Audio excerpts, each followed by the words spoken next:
भगवते वासुदेवाय नमः। नमस्कार।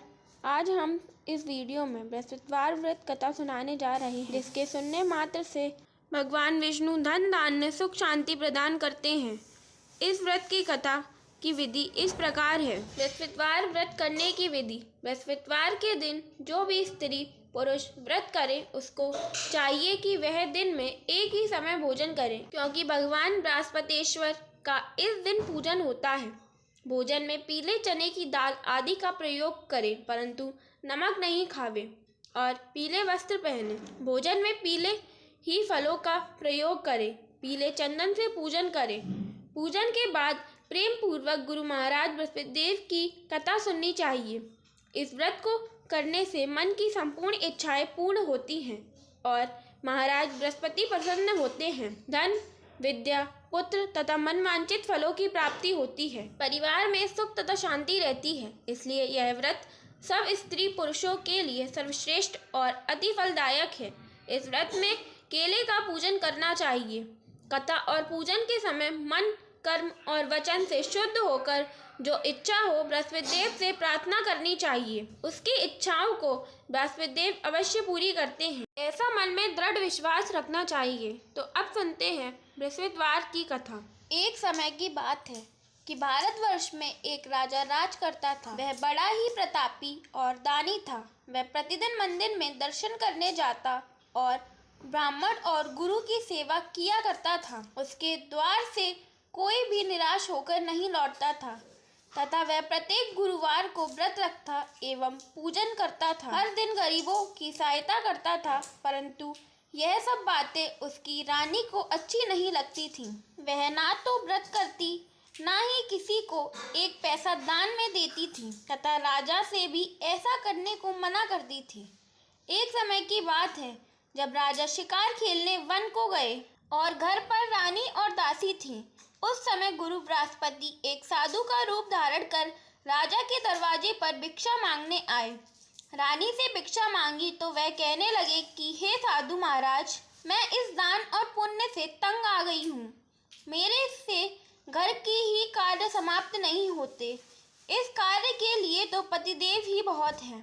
अब आप इस प्रकार कृपा करें कि यह सब धन नष्ट हो जावे तथा मैं आराम से रह सकूं। साधु बोले, हे देवी, तुम तो बड़ी विचित्र हो। संतान और धन से कोई दुखी नहीं होता है, इसको सभी चाहते हैं। पापी भी पुत्र और धन की इच्छा करता है। अगर तुम्हारे पास धन अधिक है तो भूखे मनुष्यों को भोजन कराओ, प्याऊ लगवाओ, ब्राह्मणों को दान दो, धर्मशाला बनवाओ, कुआं, तालाब, बावड़ी, बाग बगीचों आदि का निर्माण कराओ तथा निर्धन मनुष्यों की कुंवारी कन्याओं का विवाह कराओ और अनेकों यज्ञ आदि धर्म करो। इस प्रकार के कर्मों से आपके कुल का और आपका नाम परलोक में सार्थक होगा एवं स्वर्ग की प्राप्ति होगी। परंतु वह रानी इन बातों से खुश ना हुई। वह बोली, हे साधु महाराज, मुझे ऐसे धन की भी आवश्यकता नहीं जिसको और मनुष्य को दान दूं तथा जिसको रखने संभालने में ही मेरा सारा समय नष्ट हो जाए। साधु महाराज ने कहा, हे देवी, तुम्हारी ऐसी इच्छा है तो ऐसा ही होगा। मैं तुम्हें जैसा बताता हूँ तुम वैसा ही करना। बृहस्पतिवार के दिन घर को गोबर से लीपना, अपने केशों को धोना, केशों को धोते समय स्नान करना, राजा से कहना कि वह हजामत बनवाए, भागजन में मांस मदिरा खाना, कपड़ा धोबी के यहाँ धुलने डालना। इस प्रकार 7 बृहस्पतिवार करने से तुम्हारा सब धन नष्ट हो जाएगा। यह कहकर वह साधु महाराज वहाँ से अंतर्ध्यान हो गए। रानी ने साधु के कहने के अनुसार वैसा ही किया। 3 बृहस्पतिवार ही बीते थे कि उसकी समस्त धन संपत्ति नष्ट हो गई और भोजन के लिए दोनों समय परिवार तरसने लगा तथा सांसारिक भोगों से दुखी रहने लगे। तब वह राजा रानी से कहने लगा, हे रानी, तुम यहाँ पर रहो, मैं दूसरे देश को जाऊं, क्योंकि यहाँ पर मुझे सभी मनुष्य जानते हैं, इसलिए कोई कार्य भी नहीं कर सकता। देश चोरी परदेश भिक्षा के बराबर है। ऐसा कहकर राजा परदेश चला गया। वहाँ जंगल में जाता और लकड़ी काट कर लाता और शहर में बेचता। इस तरह जीवन व्यतीत करने लगा। इधर राजा के बिना रानी और दासी रहने लगी। किसी दिन भोजन मिलता और किसी दिन जल पीकर रह जाती। एक समय रानी और दासी को 7 दिन बिना भोजन के व्यतीत हो गए तो रानी ने अपनी दासी से कहा, हे दासी, यहाँ पास ही के नगर में मेरी बहन रहती है। वह बड़ी धनवान है। तू उसके पास जा और वहाँ से 5 सेर बेदर मांग कर ले आ, जिससे कुछ समय के लिए गुजर हो जाएगी। इस प्रकार रानी की आज्ञा मानकर दासी रानी की बहन के पास गई तो रानी की बहन उस समय पूजन कर रही थी, क्योंकि उस रोज बृहस्पतिवार का दिन था। जब दासी ने रानी की बहन को देखा तब उससे बोली, हे रानी, मुझे तुम्हारी बहन ने भेजा है, मुझे 5 सेर बेदर दे दो। इस प्रकार दासी ने अनेक बार कहा, परंतु रानी ने उत्तर नहीं दिया, क्योंकि वह उस समय बृहस्पतिवार की व्रत की कथा सुन रही थी। इस प्रकार जब दासी को किसी प्रकार का उत्तर नहीं मिला तो वह बहुत दुखी हुई और क्रोधवश लौटकर अपने गांव को आ गई। रानी के पास आकर बोली, हे रानी, आपकी बहन बहुत ही धनी स्त्री है। वह छोटे लोगों से बात नहीं करती, क्योंकि मैंने उनसे कहा तो उन्होंने कोई उत्तर नहीं दिया। मैं वापस चली आई। रानी बोली, हे दासी, इसमें उसका कोई दोष नहीं है। जब बुरे दिन आते हैं तब कोई सहारा नहीं देता। अच्छे बुरे का पता विपत्ति में ही लगता है। जो ईश्वर की इच्छा होगी वही होगा। यह सब हमारे भाग्य का दोष है। इधर उस रानी की बहन ने सोचा कि मेरी बहन की दासी आई थी, परंतु मैं उससे नहीं बोली, इससे वह बहुत दुखी हुई होगी। यह सोच कथा को सुन और विष्णु भगवान का पूजन समाप्त कर वह रानी अपनी बहन के घर चल दी और आकर अपनी बहन से कहने लगी, हे बहन, मैं बृहस्पतिवार का व्रत कर रही थी जब तुम्हारी दासी आई, परंतु जब तक कथा होती है तब तक ना उठते हैं और ना बोलते हैं, इसलिए मैं ना बोली। कहो दासी, क्यों आई थी? रानी बोली, हे बहन, हमारे घर अनाज नहीं था। वैसे तुमसे कोई बात छिपी नहीं है, इस कारण मैंने दासी को तुम्हारे पास 5 सेर बेजर के लिए भेजा था। रानी की बहन बोली, बृहस्पति भगवान सबकी मनोकामना पूरी करते हैं। देखो, शायद तुम्हारे घर में अनाज रखा हो। इस प्रकार का वचन जब रानी ने सुना तो घर के अंदर गई। वहाँ उसे एक घड़ा बेजर से भरा मिला था। तब वह रानी और बांदी बहुत खुश हुई। दासी कहने लगी, हे रानी, देखो, वैसे ही हमको भोजन नहीं मिलता तो हम रोज ही व्रत करते हैं। अगर इनसे व्रत की विधि और कथा पूछ ली जावे तो उसे हम भी किया करेंगे।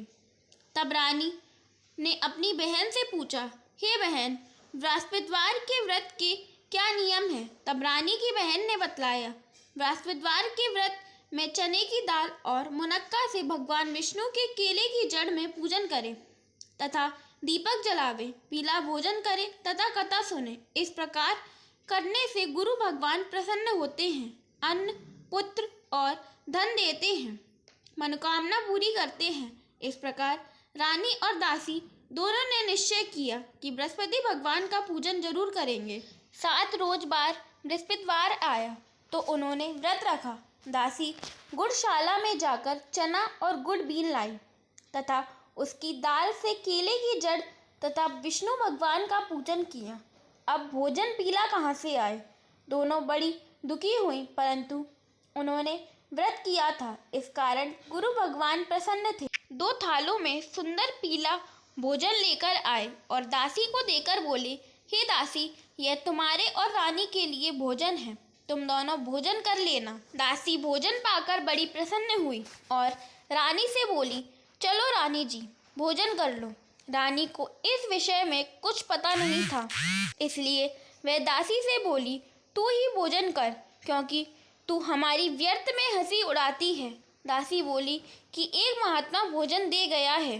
रानी कहने लगी, वह भोजन तेरे लिए दे गया है, तू ही भोजन कर। दासी ने कहा, वह महात्मा हम दोनों को 2 थाल में भोजन दे गया है, इसलिए हम और तुम दोनों ही साथ साथ भोजन करेंगे। इस प्रकार रानी और दासी ने गुरु भगवान को नमस्कार कर भोजन प्रारंभ किया। तब वे प्रत्येक बृहस्पतिवार को गुरु भगवान का व्रत और विष्णु भगवान का पूजन करने लगी। बृहस्पति भगवान की कृपा से रानी और दासी के पास धन हो गया। फिर वह इसी प्रकार आलस्य करने लगी। तब दासी बोली, देखो रानी, तुम पहले इस प्रकार आलस्य करती थी और तुम्हें धन रखने में कष्ट होता था, इस कारण सभी धन नष्ट हो गया। अब गुरु भगवान की कृपा से धन मिला है, हमें दान पुण्य करना चाहिए। दान में भूखे मनुष्यों को भोजन कराओ, प्याऊ लगवाओ, ब्राह्मणों को दान दो, कुआं, तालाब, बावड़ी आदि का निर्माण करो, मंदिर और पाठशाला बनवाकर दान दो, कुंवारी कन्याओं का विवाह कराओ, धन को शुभ कार्यों में खर्च करो, तुम्हारे कुल का यश बढ़े तथा स्वर्ग प्राप्त हो और पितृ प्रसन्न हो। तब रानी ने इसी प्रकार के कर्म करने प्रारंभ कर दिए तो काफी यश फैलने लगा। एक दिन रानी और दासी विचार करने लगी कि न जाने हमारे राजा किस देश में होंगे, उनकी कोई खोज खबर नहीं है। गुरु भगवान से उन्होंने प्रार्थना की तो एक दिन भगवान ने रात्रि में राजा के स्वप्न में कहा, हे राजन, उठो, तेरी रानी तुझको याद करती है, अपने देश को चले जाओ। राजा प्रातःकाल उठा और विचार करने लगा। स्त्री खाने और पहनने की ही जाती होती है, पर भगवान की आज्ञा मानकर वह अपने नगर को तैयार हुआ। इससे पूर्व जब राजा परदेश चला गया था तो परदेश में दुखी रहने लगा। प्रतिदिन जंगल में से लकड़ी बीनकर लाता और उन्हें शहर में बेचकर अपने दुखी जीवन को बड़ी कठिनता से व्यतीत करता था। एक दिन राजा दुखी हो अपनी पुरानी बातों को याद करके रोने लगा। तब उस जंगल में बृहस्पति देव एक साधु का रूप धारण कर आए और राजा के पास आकर बोले, हे रक्कड़हारे, तुम इस सुनसान जंगल में किस चिंता में बैठे हो, मुझको बतलाओ। यह सुनकर राजा के नेत्रों में जल भर आया और साधु की वंदना कर बोला, हे प्रभु, आप सब कुछ जानने वाले हो। इतना कहकर साधु को अपनी कहानी सुना दी। महात्मा दयालु होते हैं। वे राजा से बोले, हे राजन, तुम्हारी स्त्री ने बृहस्पति देव का अपमान किया था, जिस कारणवश तुम्हारी यह दशा हुई है। अब तुम किसी प्रकार की चिंता मत करो, भगवान तुम्हें पहले से अधिक धन देगा। देखो, तुम्हारी स्त्री ने बृहस्पतिवार का व्रत प्रारंभ कर दिया है और तुम मेरा कहना मानकर बृहस्पतिवार का व्रत करके चने की दाल व गुड़ को जल के लोटे में डालकर केले का पूजन करो। फिर कथा कहो और सुनो, भगवान तुम्हारी सारी मनोकामना को पूरा करेंगे। साधु को प्रसन्न देखकर राजन बोले, हे प्रभु, मुझे लकड़ी बेचकर इतना पैसा नहीं मिलता जिससे भोजन करने के उपरांत कुछ बचा सकूं। मैंने रात्रि में अपनी रानी को व्याकुल देखा है। मेरे पास कुछ भी नहीं है जिससे उसकी खोज खबर मंगा सकूं, और फिर मैं बृहस्पति देव की कौन सी कथा कहूँ, यह भी मुझको मालूम नहीं है। साधु ने कहा, हे राजन, तुम किसी बात की चिंता मत करो। बृहस्पतिवार के दिन रोजाना की तरह लकड़ियाँ लेकर शहर को जाओ। तुमको रोज से दुगना धन प्राप्त होगा, जिससे तुम भली भांति भोजन कर लोगे तथा बृहस्पति देव की पूजा का सामान भी आ जाएगा। बृहस्पतिवार की कहानी निम्न प्रकार से है। प्राचीन काल में एक ब्राह्मण था। वह बहुत ही निर्धन था। उसके कोई भी संतान नहीं थी। वह नित्य पूजा पाठ करता, परंतु उसकी स्त्री बहुत मलिनता के साथ रहती थी। वह न स्नान करती, न किसी देवता की पूजा करती। प्रातःकाल उठते ही भोजन करती, बाद में कोई अन्य कार्य करती थी। इससे ब्राह्मण देवता बड़े दुखी थे। बेचारे बहुत कुछ कहते थे, किंतु उसका कोई परिणाम न निकलता। भगवान की कृपा से ब्राह्मण की स्त्री के कन्या रूपी रत्न पैदा हुआ और वह कन्या अपने पिता के घर में बड़ी होने लगी। वह बालिका प्रातः स्नान करके विष्णु भगवान का जाप करने लगी, बृहस्पतिवार का व्रत करने लगी। अपने पूजा पाठ को समाप्त करके स्कूल जाती तो अपनी मुट्ठी में जौ भरकर ले जाती और पाठशाला के जाने के मार्ग में डालती जाती। वही जौ स्वर्ण के हो जाते तो लौटते समय उनको बीनकर घर ले आती।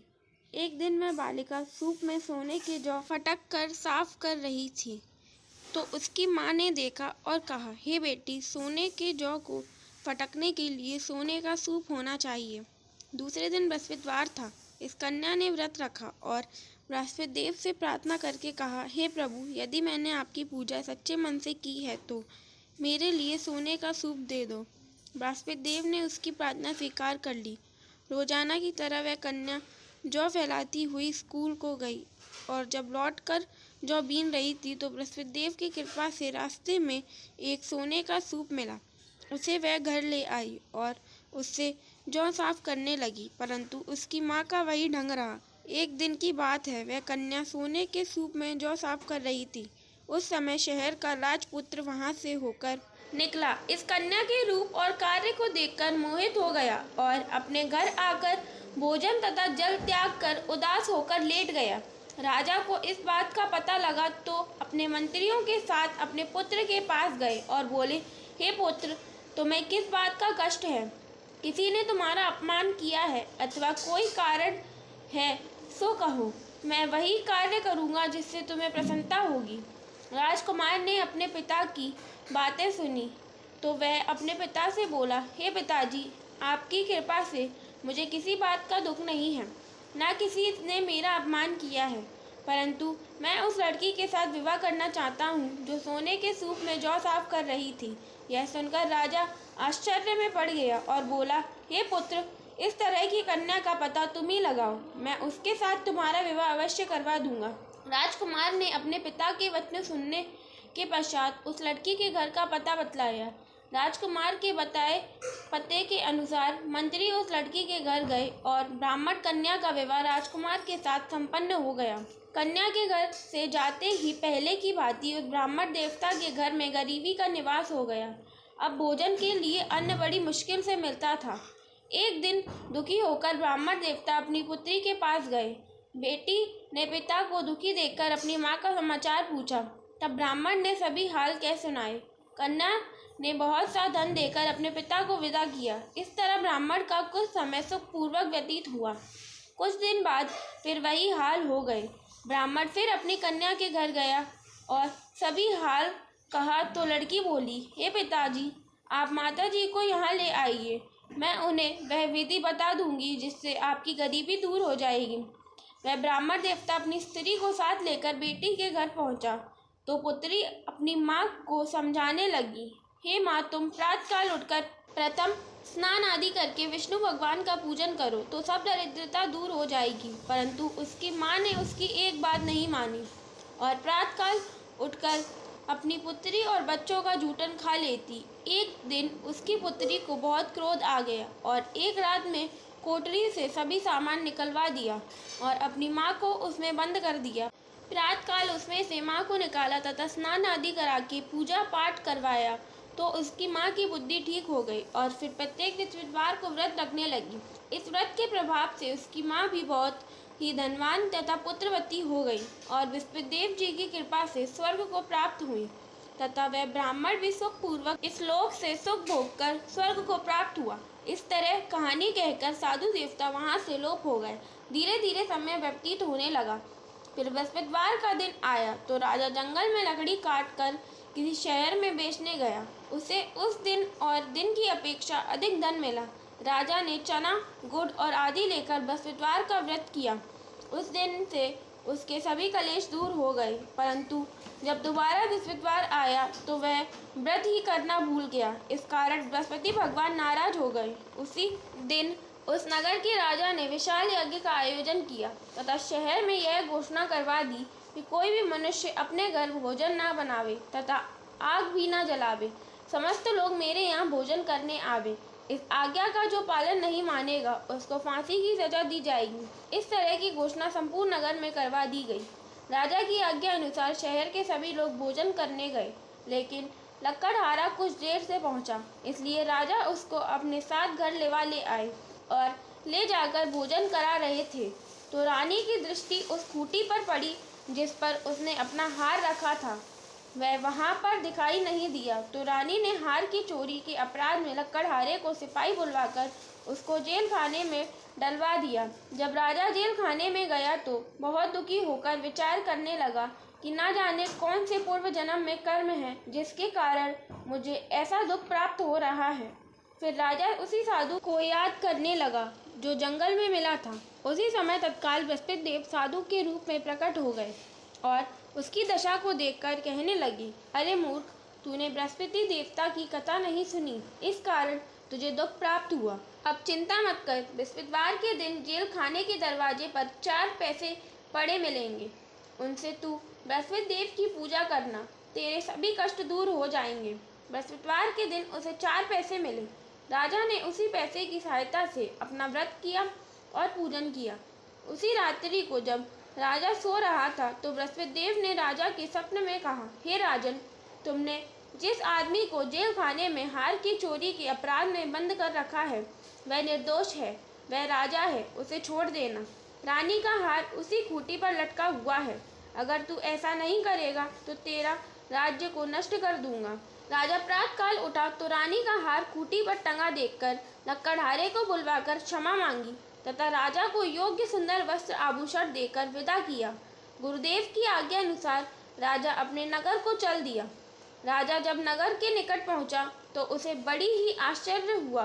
नगर में पहले से अधिक बाग, तालाब, कुएं, मंदिर तथा बहुत सी धर्मशाला आदि बने हुए थे। राजा ने पूछा कि यह सब किसके बाग और धर्मशाला हैं। तब नगर के सब लोग कहने लगे कि यह सब रानी और दासी के हैं। तो राजा को आश्चर्य हुआ और गुस्सा भी आया। जब रानी ने यह खबर सुनी कि राजा आ रहे हैं तो उसने दासी से कहा, हे दासी, देख, राजा हमको कितनी बुरी हालत में छोड़ गए थे। वह हमारी ऐसी हालत देखकर लौट ना जाएं, इसलिए तू दरवाजे पर खड़ी हो जा। रानी की आज्ञा अनुसार दासी दरवाजे पर खड़ी हो गई। जब राजा आए तो उन्हें अपने साथ लिवा लाई। तब राजा ने क्रोध करके अपनी तलवार निकाली और पूछने लगा, यह बताओ कि यह धन तुम्हें कैसे प्राप्त हुआ है। तब रानी ने कहा कि यह सब धन बृहस्पतिवार के व्रत के प्रभाव से प्राप्त हुआ है। राजा ने निश्चय किया कि 7 रोज बाद मैं सभी बृहस्पति देव का पूजन करते हैं, परंतु मैं रोजाना दिन में 3 बार कहानी कहा करूँगा और रोज व्रत करूँगा। अब हर समय राजा के दुपट्टे में चने की दाल बंधी रहती तथा दिन में 3 बार कहानी कहता। एक रोज राजा ने विचार किया कि चलो अपनी बहन के यहाँ हो आवे। इस तरह निश्चय कर राजा घोड़े पर सवार हो अपनी बहन के यहाँ चलने लगा। मार्ग में उसने देखा कि कुछ आदमी एक मुर्दा को लिए जा रहे। उन्हें रोक कर राजा ने कहा, अरे भाई, मेरी बृहस्पतिवार की कथा सुन लो। वे बोले, लो, हमारा आदमी मर गया है और इसको अपनी कथा की पड़ी है। परंतु कुछ आदमी बोले, अच्छा कहो, हम तुम्हारी कथा सुनेंगे। राजा ने दाल निकाली और जब कथा आदि हुई थी कि मुर्दा हिलने लगा और जब कथा समाप्त हुई तो राम राम करके वह मनुष्य खड़ा हो गया। आगे मार्ग में उसे एक किसान खेत में हल चलाता हुआ मिला। राजा ने उसे देखा और उससे बोला, अरे भैया, तुम मेरी बृहस्पतिवार की कथा सुन लो। किसान बोला, जब तक मैं तुम्हारी कथा सुनूंगा तब तक 4 हरिया जोत लूंगा।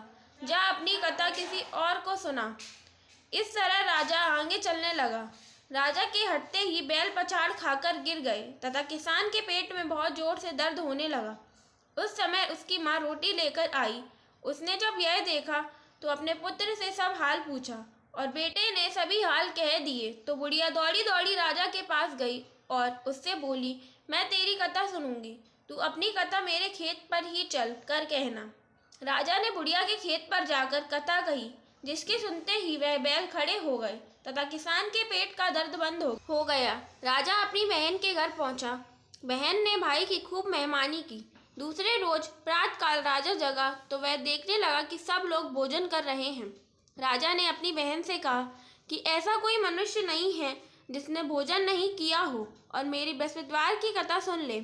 बहन बोली, हे भैया, यह देश ऐसा ही है। पहले यहाँ लोग भोजन करते हैं, बाद में अन्य काम करते हैं। अगर कोई पड़ोस में हो तो देख आऊँ। वह ऐसा कहकर चली गई, परंतु उसे कोई भी व्यक्ति नहीं मिला जिसने भोजन ना किया हो। अतः वह एक कुम्हार के घर गई जिसका लड़का बीमार था। उसे मालूम हुआ कि उनके वहाँ 3 रोज से किसी ने भोजन नहीं किया है। रानी ने अपने भाई की कथा सुनने के लिए कुम्हार से कहा। वह तैयार हो गया। राजा ने जाकर बृहस्पतिवार की कथा कही, जिसको सुनकर उसका लड़का ठीक हो गया। अब तो राजा की प्रशंसा होने लगी। एक दिन राजा ने अपनी बहन से कहा, हे बहन, हम अपने घर को जाएंगे, तुम भी तैयार हो जाओ। राजा की बहन ने अपनी सास से कही तो सास बोली, हाँ चली जाओ, परंतु अपने लड़कों को मत ले जाना, क्योंकि तेरे भाई की कोई औलाद नहीं है। बहन ने अपने भाई से कहा, हे भैया, मैं तो चलूँगी, मगर मेरा कोई बालक नहीं जाएगा। राजा बोला, जब कोई बालक नहीं जाएगा तब तुम ही क्या करोगी। बड़े दुखी मन से राजा अपने नगर को लौट आया।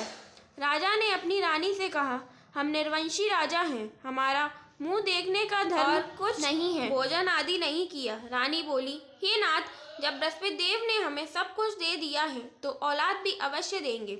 उसी रात बृहस्पति देव ने राजा को स्वप्न में कहा, हे राजन, उठ, सभी सोच को त्याग दे, तेरी रानी गर्भ से है।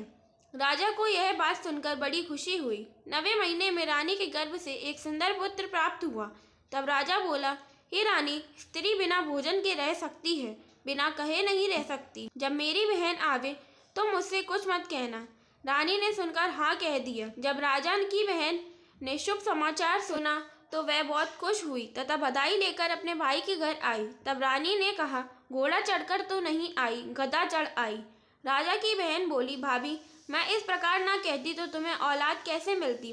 बृहस्पति देव ऐसे ही हैं, जैसे जिसके मन में कामनाएं हैं सभी को पूर्ण करते हैं। जो सद्भावना पूर्वक बृहस्पतिवार का व्रत करता है एवं कथा पढ़ता है अथवा सुनता है और दूसरों को सुनाता है, बृहस्पति देव उसकी सभी मनोकामनाएं पूर्ण करते हैं। जैसी सच्ची भावना से रानी और राजा ने बृहस्पति देव की कथा का गुणगान किया तो उनकी सभी इच्छाएं बृहस्पति देव जी ने पूरी की। इसलिए सबको कथा सुनने के बाद प्रसाद लेकर जाना चाहिए। हृदय से उनका मनन करते हुए जयकारा बोलना चाहिए। इस प्रकार बृहस्पतिवार की कथा पूर्ण हुई। ओम नमो भगवते वासुदेवाय नमः। जय श्री हरि, जय श्री कृष्ण।